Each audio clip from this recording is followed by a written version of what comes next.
Natural disasters are typically an act of God, but in this case, who is playing God? Follow me down the rabbit hole about the Maui Fire.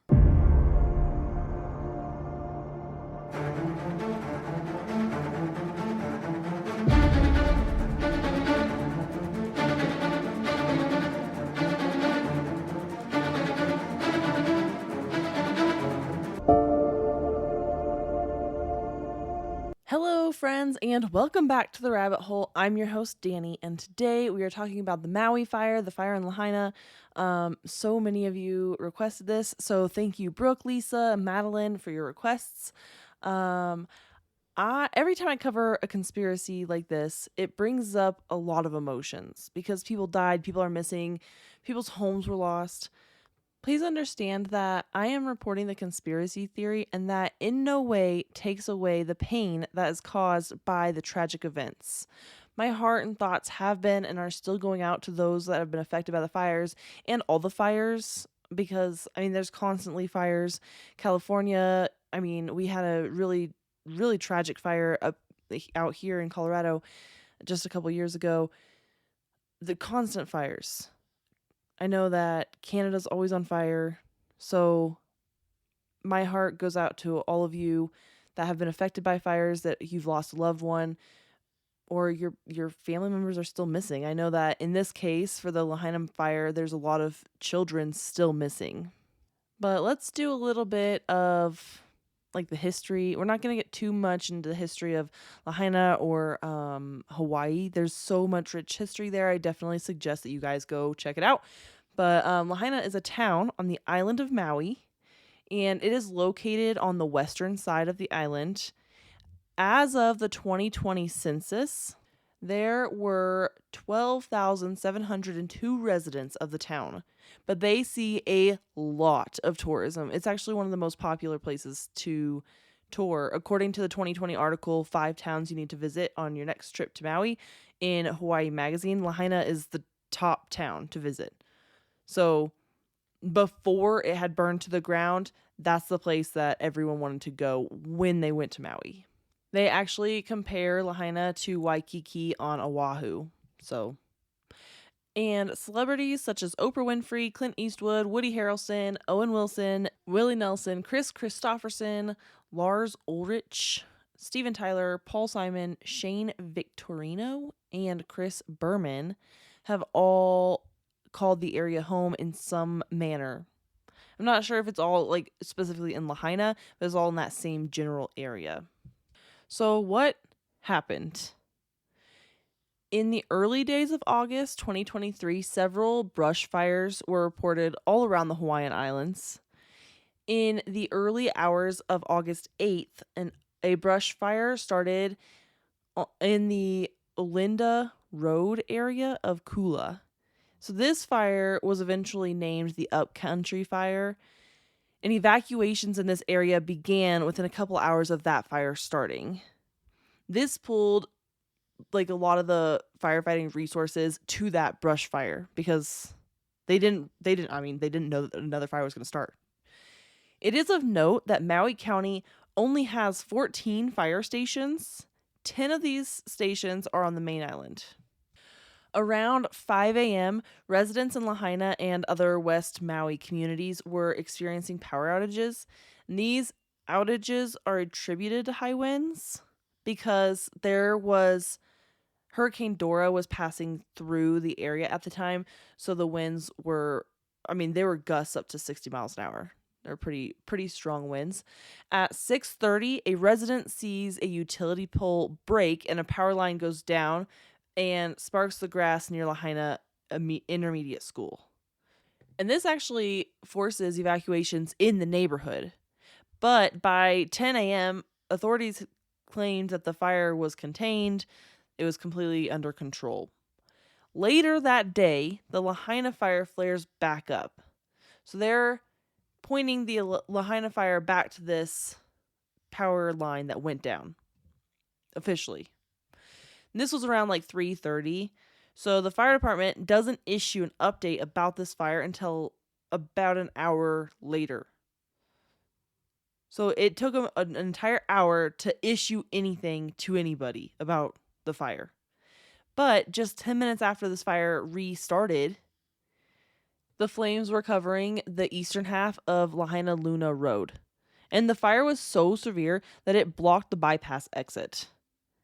Everyone that lived in the neighborhood was forced to head west because it was blocking the eastern half of the road. And the fire, it was moving super fast. By 4 p.m., so just 30 minutes after it had restarted, the fire was moving toward downtown Lahaina. And finally, about like 4:30-ish, Hawaii Emergency Management Agency posted on their social media to immediately evacuate the area. Of course, people that lived in the area had already evacuated because they saw the fire coming. In fact, by the time this was posted on social media, most of the subdevelopment was already up in flames. Like, it was already burning to the ground. And why did they just post it on social media? Why would they not use the sirens that they had? At this point, many people were still without power, and they didn't have cell service either. Like, the cell towers were down as well. So even if they're posting these updates on social media, the residents aren't getting these updates. They're not like checking their phones. Oh, let me check social media and find out what the news agencies are saying. They're probably thinking, wow, we have a really sophisticated siren system. They're probably going to alert us that way. But they didn't. But also because cell service was down, they couldn't make calls to like friends and family to like warn people around the island of what was coming. So, I mean, some people had service, but some people didn't. It was so sporadic all over the place. But that was the same with the electricity as well. Like, it would come in and out. It was also sporadic. Finally, around 4:45, the fire department announces that the fire started back up again. This was 75 minutes after the fire had started back up, and people were already evacuating. They were already leaving.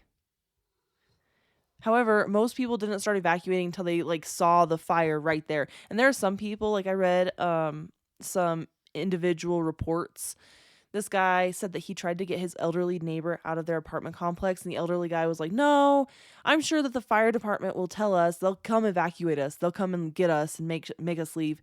And that guy said he never saw his neighbor again because the fire department never came around to get them or to evacuate them. Like, people just had to decide to evacuate on their own, which is why it's so important you think for yourself.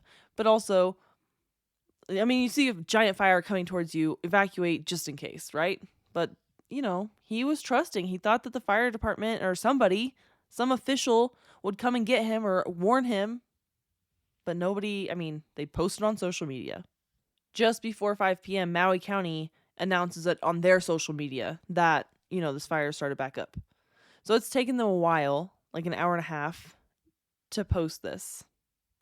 Road closures made it really hard for residents to evacuate. So they had closed Lahaina bypass a while back because when I was saying that the bypass exit was blocked by fire. So they closed the bypass exit. And they closed the highway heading south out of Lahaina. So the only road that residents could use was Front Street, which is basically like their main street that goes along the seawall and where like their downtown street. It's only a 2-lane road, and that road, being 2 lanes, got jammed up really quickly. Literally, by the time the fire started back up again, the road was jammed from then until right now at 5 p.m. when the social media posts are going out from all the officials, right? And that everyone's directing them down the one road. Like, they're only going down one road. And the police chief said that they weren't trying to keep people from leaving Lahaina. They're just trying to keep them from driving over live wires. So I was like, okay, there's got to be a better way to do this. So I called up my friend who is a lineman, and he does this for a living. And I asked him how they deal with downed lines, especially like an emergent situation such as this, because I had some serious questions about this. He said that they can turn off power to the lines at the substation, and typically when it's an emergent situation such as this one, they would try to move the lines as quickly as possible to get people evacuated quickly. So I understand, like, if the fire is blocking the bypass exit or whatever, but they shut down the highway because there's downed power lines. Clear those lines. And he was like, well, We wouldn't just shut off all the electricity because we don't want to, like, what if somebody has a ventilator at their house and they're on that ventilator? I was like, okay, but the power had been in and out all day long. At this point, does it matter if they turn off the power to all the power lines to get the people evacuated? He didn't have an answer for that because he was trying to speak from a professional standpoint, and I respect that. But also I was like pissed off that these people couldn't evacuate except for down one single road. But because everyone was being directed down Front Street and there was quite the traffic jam, people found themselves like trapped in their cars and fire was just engulfing everything around them. So now they had to make the decision, did they want to basically burn to death in their cars or did they want to jump over the seawall into the rough waves and like hope that they survive? Because the wind is kicking so hard, the waves were like the water was crazy. But dozens of people made that decision and they jumped into the water. And they would find themselves in the water for like hours, some up to 7 hours. They were just like floating in the water, hoping that somebody would come and rescue them because the land was completely engulfed in flames. They did finally reopen the road leading south out of Lahaina at about 5:30-ish. Around 5:45, a private ambulance company called the Coast Guard to ask them to transport about 5 people to Malay via boat because the roads were blocked and they couldn't get through. And the Coast Guard responded to the scene. They're like, yeah, absolutely. Where do you need us? When they showed up, they found 40 people needing transportation, and they found, even more people in the water. Because the roads were blocked and people were trying to get out in any way they could, a lot of people took advantage of the 4-wheel drive vehicles that they had. They took dirt roads. They would like jump barricades. In some instances, they're like individuals were going to rescue other people. So Kikoa Lansford was one of the people that did this. In fact, he's like somewhat of a hero because he went down to Front Street and the seawall. He would pull burned survivors to safety and like up the mountain and then go back down and get more people. And he was just like taking his car up and down, just like it wasn't even a road. It was just like the side of the mountain to get people away from the fire. Sometime in the 7 o'clock hour, Northern Lahaina, which had previously been told that they would be safe, not to worry about anything, they catch on fire because debris and embers are falling all around them. That, of course, and with the wind, it's carrying things. So, of course, Northern Lahaina catches on fire. We're actually, it's interesting once we get into this a little bit more that more of the island didn't catch fire, that the fire didn't spread more. In total, about 2,700 buildings burned. 101 people died officially. And there are still people missing. There's so many people missing. Many historic buildings were burned. A 60-foot tall banyan tree burned, and this tree marked where a Hawaiian king's palace once stood. And many neighborhoods were just completely gone, basically wiped off the map. But there's so many weird things. So Maui has one of the most sophisticated warning systems. They have 80 all-hazard sirens in the county, and they get tested monthly so they know that they're working. And not once did they use these sirens to issue a public notice that something is wrong and you need to get out. I did read that typically these sirens are used for tsunamis, and officials were concerned that if they use the sirens, people would head to higher land because they thought maybe a tsunami was coming, which may have been pushing people into the upcountry fire. But these are all hazard sirens. And there had already been warnings that there was high winds, there was high fire risk, there had already been fires at other places. And if you walked outside, you'd smell and see the smoke. So it's not oh, well, conveniently, we're on fire, but there's a tsunami coming. People are going to use common sense to be okay, we got to evacuate. Did you know that over 40% of Americans have a hard time swallowing pills? So when it's time to take your vitamins, large capsules and pills are out of the question. We know that gummy vitamins exist, but they're full of sugar, they get stuck in your teeth, and they only contain a fraction of the nutrients you need. Luckily, Easy Melts has discovered the ultimate vitamin sweet spot: vitamins that melt in your mouth, taste like a treat, and are packed with nutrients ready for absorption, all without an ounce of sugar. For a limited time, Easy Melts is giving listeners a free 3-month supply of vitamin D3 with their first purchase. To claim your free D3 vitamins, visit try.easymelts.com/spring24. That's the letter E, the letter Z, melts.com/spring24. Say goodbye to the old way of taking your vitamins and say hello to the easy way. Menopausal and perimenopausal women, listen up. It's time to take control of your health and comfort, and Winona is here to help. Winona is a telemedicine company for menopause care who believes that your symptoms are real, important, and deserve to be taken seriously. And for many women, this starts with hormone replacement therapy. Winona's HRT is made with plant-based, bioidentical hormones rather than synthetic ones, so it better aligns with your body to offer relief from hot flashes, weight gain, and other uncomfortable symptoms. 80% of women who use Winona find relief within just 90 days. So, what are you waiting for? Get started today. Visit buywinona.com today to start your free visit. With free shipping and the ability to pause or cancel at any time, your path to wellness has zero obligations. Use code SPRING24 at buywinona.com for 25% off your first treatment plan. That's BYWINONA.com for 25% off. Winona.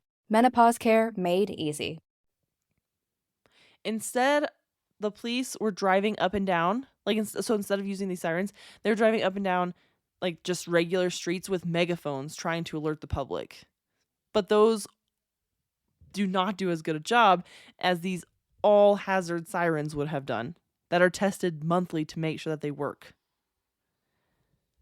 Maui Emergency Management Agency was asked about this, and the administrator, Herman Andea, stated that he had no regrets about keeping the sirens silent. Andea received a lot of criticism about this, naturally. And 9 days after the fire, he resigned from his position, citing unspecified health reasons. That's interesting. Outside of the sirens, the town's water pressure was failing. So, like, the fire hydrants couldn't pull water because there wasn't enough pressure in the lines to actually, like, push the water through. And I'm not 100% sure if the water is pumped via an electric pump or if it's, like, gravity fed or what's going on. If it is an electric pump fed system, the power outages all day long would lead this to fail. But also, like, what a shitty system. Like, maybe put up a backup generator, like something that will keep the water going, so that way if you have down power lines and a fire, you still have water. But officially, we don't know the cause of the fire. We do know that that resident saw a down power line early in the morning, like around 6:30, right? But they got that contained by 10 a.m. We don't know what started the fire that spread everywhere. They, of course, like, it's turning into like a he said, she said, like, finger pointing type situation, because everyone wants to point to the power lines and the electric company. The electric company is like, we didn't do it, because they don't want to be sued for this fire and however many people were killed. But I mean, it's a pretty shitty situation. We also have to take into consideration that people had lost power a few hours before this big fire started. Like, the power was going in and out, and the linemen had been out there, the electric company had been out there working on these down power lines all night and all morning. Like, they had been working on all of this. Yes, there were pre-existing conditions. You know, you had the high winds, there was a drought, you had some down power lines that had caused a fire. It's unknown at this point if it was this fire, but there's proof that it did cause a fire. It was almost like the perfect storm for a fire, though, because with the drought came lots of dried vegetation, which will ignite easily. Like, for centuries, they have grown sugarcane and pineapples on the island, but in recent years, both companies that did that completely stopped and pulled out. And so we see more recently that they started growing guinea grass, which grows super fast and cattle can eat it and they enjoy it and it nourishes their body. Well, when it's dry, this guinea grass just dries up and is just left laying around. It's like it's hay, just laying around. It's easy. It's going to ignite fast. It's also going to burn fast. Outside of the down power lines, lightning is also a possibility that could have started this fire, but there was no lightning strikes in 48 hours leading up to this fire. So, I don't know, I'm not really seeing that. There is another theory about a directed energy weapon. The conspiracy theory is that this was a targeted attack. So the DoD spends about $1 billion a year developing directed energy weapons, and this includes like high energy lasers, high powered microwaves.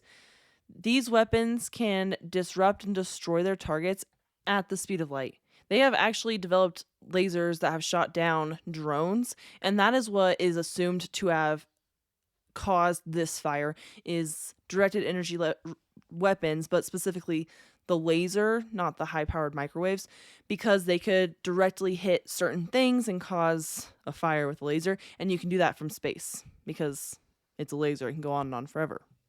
And I'm sure you're wondering, but why would they want to destroy Lahaina? It's just like out there doing whatever it's doing, making money for everybody that lives there because of all the tourism.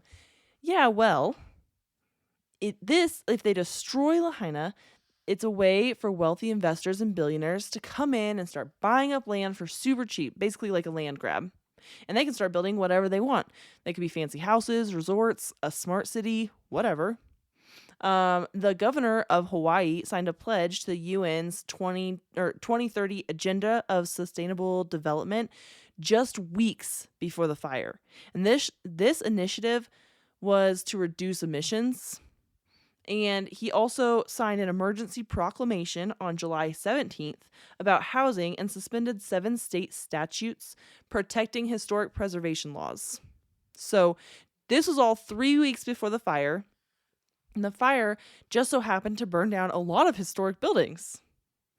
This is especially saddening when you know about Hawaii's history and about how the locals try to preserve it at all costs. It's really important to them that they pass down their history. All the history in Lahaina, all their historic buildings have now been just burned to the ground. And by suspending these statutes, he removed the red tape when it comes to building new infrastructure. That's interesting. Since 2011, there have been plans to make Maui the first smart city run by 100% renewable energy. Or it could be even bigger than that. Something is coming. I'm not exactly sure what it is, but we have talked about it several times when we discuss things like the movie Leave the World Behind, where they're kind of like foreshadowing that something bad is potentially coming. What if this is the elite's way of staying safe when that thing comes? Like, if they're all on the island in the middle of the ocean, they can't be affected by the war or the famine or whatever else will be affecting us, like the rest of us, at the time. They're just safe out there in the middle of nowhere. I don't know. I mean, possible. But there are a lot of coincidences when it comes to this fire. And we all know that I don't believe in coincidences, but I'm going to go over them anyway because there's a lot of them. The police chief in Lahaina was the same police chief from the Las Vegas shooting, the Mandalay Bay shooting. Same police chief.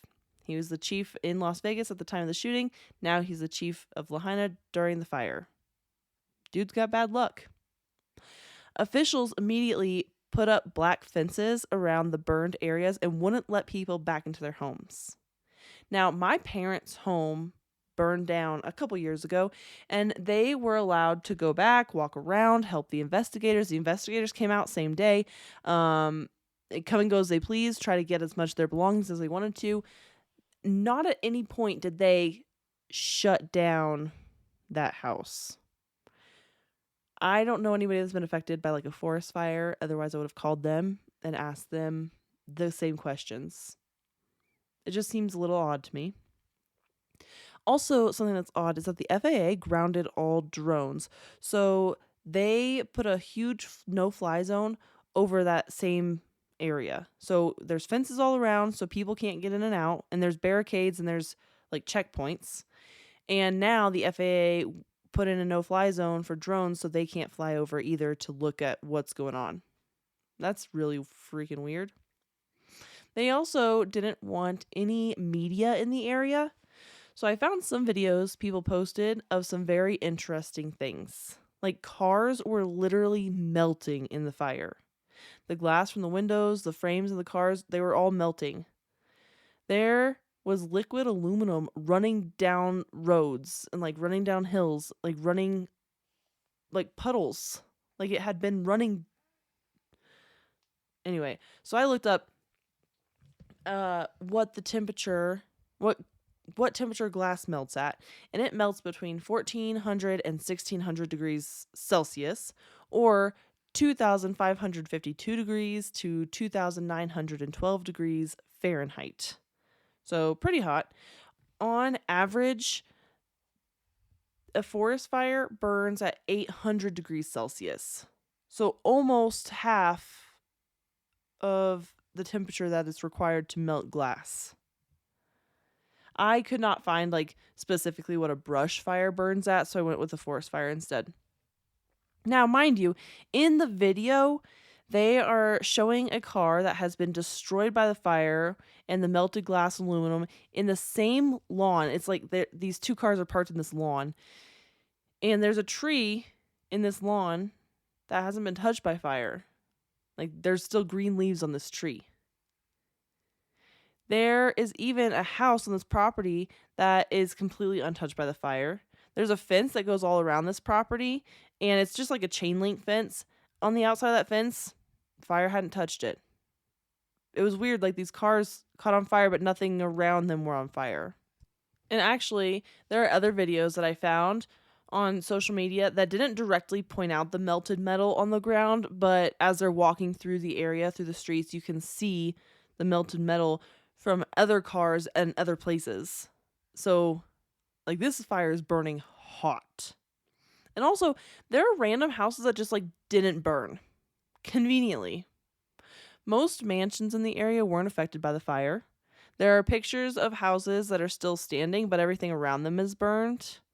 Locals whose houses didn't burn, they're now being evicted from their properties. And we're going to get into why they're being evicted in just a little while. But there's not a lot of housing left. And it's just weird that like some of these houses, you've seen pictures. Everyone's seen pictures. They're circulating all over the internet where there's like a random house standing, but everything around it has completely burned to the ground. And people are like, "Oh, you're so lucky." But I don't know. Maybe it wasn't luck. There are blue objects that just didn't burn. Houses with blue roofs that didn't burn. Blue umbrellas and cars didn't burn. Even like when everything else around them was completely burned. I've seen pictures. There was like 5 blue umbrellas in a row, and they're standing like they've been completely untouched by fire, and everything around them is burned to the ground. But not only that, the flames seem to travel kind of weird, right? So the fire traveled across hundreds of feet of pavement, and it would also jump like a 4-lane highway with super wide shoulders. It just jumped the whole highway to the other side. And then the fire also just jumped into the ocean because the boats that were in the water were burnt. Like, what the heck? A lot of them sunk. There are like 2 of the largest landowners on Maui are BlackRock and the US government. That's weird, especially because both of those are part of the UN's 2030 agenda. Like I said, there's a media blackout about this fire. They don't want the media in there. They were taking down videos of individuals, like people that were posting their videos about the fire. They're basically taking all those down, saying that they're too graphic, even when it's just like a video of them showing something on fire. So for an example, there was a 10-second video of a tree on fire, and they took it down for being too graphic. However, there's been like official news outlets that have shown like people dead in the streets, but those are fine to stay up. When you go to YouTube and you look up the fire, you get basically like mainstream news coverage, and that's it. You don't get individual people like all their videos. They've censored all of that. You have to look for it. If you're going to find it, you have to put in the work. But they're just trying to cover their asses. Individuals were saying that they were told by the police to like jump in the water when things got too hot, and they called the police. The police was like, "Well, jump in the water, try to save yourselves." And then in the mainstream news, they said that people just like jumped into the water on their own. It's so odd. People just started jumping into the water. So, I don't they're just trying to cover everything up. Like I said, there's trees that were burning. That video that I mentioned of that tree burning, that 10-second video, that one's really odd because the tree is burning from the inside out, which is probably why they banned this, because the only time I've ever seen a tree burn like this from the inside out is when it gets struck by lightning. But if it's in a forest fire, it's going to burn from the outside in. Like, how did the fire get to the inside before it got to the outside? That doesn't make any sense. And why are houses burning when the foliage around the house is totally fine? Now, this isn't every case, but it is seen a good bit, so it's something that needs to be brought up. There are pictures that I saw of the fire, and everything that was actually on fire in the picture was just houses. So it was like 4 or 5 houses in this picture. I'm going to share it on Instagram, but 4 or 5 houses that were on fire, and everything around them, there's smoke, right? There was obviously fires happening, but nothing else was actively on fire besides the houses. And you'll see like scorched earth underneath like trees and stuff, but everything is completely untouched. Almost as if the houses were caught on fire on purpose. The Biden administration promised to give the residents relief by sending them money, like the way they did during COVID, but nobody's received anything. By the way, during COVID, when they're like, yeah, we're going to give COVID relief, everyone in the US got money within like a month. I don't know. It was really fast, right? They were like, yeah, let's sign this into order. Everyone's getting money. But these people, here it is like, 7 months post fire, and they still have not seen a dime. The lack of relief is actually causing many residents to have to leave the island because they can't afford to be there anymore. They believe that the government is trying to choke them out, so they will be forced to leave, so they have to leave the island in order to survive. And the thing that gets me, that they haven't even started to rebuild yet. Like, there are people that have gone through the barricades even though they weren't supposed to, and they're walking around Lahaina, and this is like the middle of February. I found a video, and like the roads are starting to be cleaned up, but they haven't started demolition, they haven't started rebuilding, they haven't started anything like that. But they aren't letting people in there because there's still roadblocks everywhere, and if you go past the barricades, they could arrest you, which I don't know how this is even legal. But also, FEMA is giving out permits to residents, and they'll only get 1 week to go to their house, go through whatever they need, and leave to like through the checkpoint, and that's it. But they're not issuing a lot of permits. They're being very selective about how many permits they're issuing and who's allowed to go where at what point. It's really weird. And the reason they aren't rebuilding is because the government must approve the rebuild, and they haven't given out one single permit to start rebuilding at all. So where's everyone living? I'm glad you asked, because I asked the same freaking question. So I know that my parents had to live in a hotel for 2 months before they found a place to move into, but these people, they don't have a place to go. So they're just like living in tent cities on the beach. And there was already a housing shortage in the area, and now the rent for the few houses that are left, it's astronomical. And because FEMA is willing to pay the higher rents, whatever rate, because they're there for relief, right, to get some families in there, they have evicted the people, like the long-term renters, to get the FEMA people in there because they're going to get a lot more money. So rent is so high, it's actually causing people that weren't victims of the fire to have to leave the island. Now there's like the secondary housing issue, and they're like secondary victims of this fire. Not that they weren't already victims, because I'm sure their house wasn't lost, but I mean, do they have family members that are lost? Like, I mean, their whole town is destroyed. It's pretty rough, but insurance adjusters aren't even allowed in. So these people can't even be paid from their insurance companies to start to look for a new house or start to figure out their life because insurance adjusters aren't even allowed to go in and start figuring out what's what and all this, doing their job. But let's talk about the missing people, the missing children specifically. So, directly after the fire, people were heading back into Lahaina, like the next day. They're heading back into Lahaina to try to find their family members, their friends.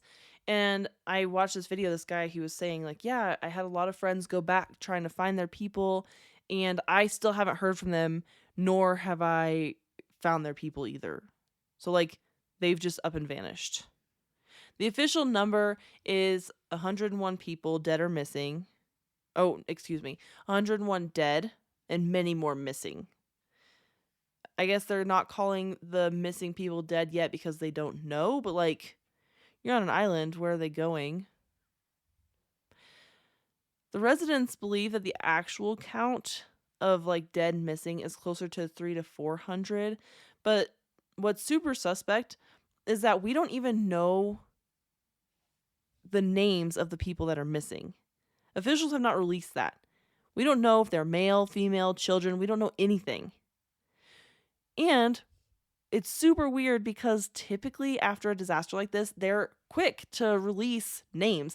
After like a mass casualty event, they release names so people are up to date. They know if their loved one has been found, but they're not releasing all that information in this case. You think they would especially want to release like the names of those that are missing because people should be on the lookout for them, but they're not releasing any of this information. And school had just started or was just about to start. I'm kind of fuzzy on what, like, if it was starting, it either started the day before or was supposed to start the next day. I don't know. But there were a bunch of kids on school buses. I know that for sure. When the fire started, the town was burning, there was a bunch of kids on the bus. So what's strange is that there are missing school buses full of children just gone. So where are they? So there's a couple theories about this, and that's actually really fucked up. So either they were burned alive in the fire, like the bus, everything, they were burned alive, which ideally would have been the answer, which sounds, I know it sounds really fucked up that I'm saying that, but the other option is that these school buses full of children were trafficked. Because, like, where else would they have gone? They're just, like, hiding on the island? That doesn't make any sense. If this was a vicious attack instead of an act of God, there's a lot of money in trafficking kids. Unfortunately, there is a lot of money in trafficking kids. So, the buses may have been found empty, so fully intact, not burned by the fire. There's no way to know for sure if these are the buses, if they're the same buses as the missing buses, but several school buses were found at an airfield, and the person in the TikTok says it's a military base. It is a TikTok, so like I'm trying to take it with a grain of salt, but just outside this airfield, the guy pans over because he's like outside a chain link fence. He pans over to a billboard that says, quote, "Learn about adopting a teen. Find your Shazamly," end quote. I don't know what a Shazamly is. It's like a fun play on words with family. But like, I don't know. That's weird. It's like weird placement. I don't know if one's attached to the other, but there are a lot of people that are missing and nobody's talking about it. And even now, like, people really just aren't even talking about the fire anymore. They're not talking about any of it. It's weird that they're still not letting people go back to their homes or like start to try to rebuild their homes. There's just too many coincidences for this to just have been like a normal act of God fire. But I don't know. What do I know? I'm just reporting conspiracy theories around here. But on that note, if you want to get next week's episode right now, completely ad-free, you can do that on my Patreon. Follow the link in the show notes to the Patreon. It's $5 a month. You get access to an episode a week early, no ads. So, yeah, that's it. Until next week, my friends, stay skeptical, and I'll see you all then. Hey friends, The Rabbit Hole is an independent podcast with everything you hear done by me, Danny Mercy. I appreciate all of your support. Please rate and review wherever you're listening. If you want to follow us on Instagram, it's at rabbit.holepodcast. And thank you, Zakar Balaha, for our awesome intro.